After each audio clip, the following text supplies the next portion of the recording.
Audio clip number 25، اس میں انشاءاللہ عز و جل آپ سورہ بقرہ کی آیت نمبر 71 سے لے کر 73 تک تلاوت، ترجمہ اور تفسیر صراط الجنان سنیں گے۔ بسم اللہ الرحمن الرحیم۔ ترجمہ: اللہ کے نام سے شروع جو نہایت مہربان رحمت والا ہے۔ قال انه يقول انها بقرة لا ذلول وتثير الارض ولا تسقي الحرث مسلمة لا شية فيها قالوا الآن جئت بالحق فذبحوها وما كادوا يفعلون۔ ترجمہ: موسیٰ نے فرمایا اللہ فرماتا ہے کہ وہ ایک ایسی گائے ہے جس سے یہ خدمت نہیں لی جاتی کہ وہ زمین میں ہل چلائے، اور نہ وہ کھیتی کو پانی دیتی ہے، بالکل بے عیب ہے، اس میں کوئی داغ نہیں۔ یہ سن کر انہوں نے کہا اب آپ بالکل صحیح بات لائے ہیں۔ پھر انہوں نے اس گائے کو ذبح کیا، حالانکہ وہ ذبح کرتے معلوم نہ ہوتے تھے۔ وما کادوا یفعلون، اور وہ ذبح کرتے معلوم نہ ہوتے تھے۔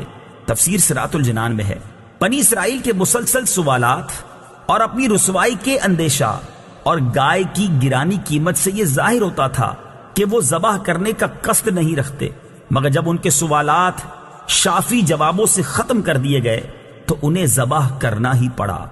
وَإِذْ قَتَلْتُمْ نَفْسًا فَادَّارَأْتُمْ فِيهَا واللہ مخرج ما کنتم تکتمون۔ ترجمہ: اور یاد کرو جب تم نے ایک شخص کو قتل کر دیا، پھر اس کا الزام کسی دوسرے پر ڈالنے لگے، حالانکہ اللہ ظاہر کرنے والا تھا اس کو جسے تم چھپا رہے تھے۔ وَإِذْ قَتَلْتُمْ، اور جب تم نے قتل کیا۔ تفسیر صراط الجنان میں ہے، یہاں اسی پہلے قتل کا بیان ہے جس کا اوپر واقعہ گزرا۔ فَقُلْنَا اضْرِبُوهُ بِبَعْضِهَا كَذَلِكَ يُحْيِي اللَّهُ الْمَوْتَى وَيُرِيكُمْ آيَاتِهِ لَعَلَّكُمْ تَعْقِلُونَ۔ ترجمہ: تو ہم نے فرمایا کہ اس مقتول کو اس گائے کا ایک ٹکڑا مارو، اسی طرح اللہ مردوں کو زندہ کرے گا اور وہ تمہیں اپنی نشانیاں دکھاتا ہے تاکہ تم سمجھ جاؤ۔ فَقُلْنَا، تو ہم نے فرمایا۔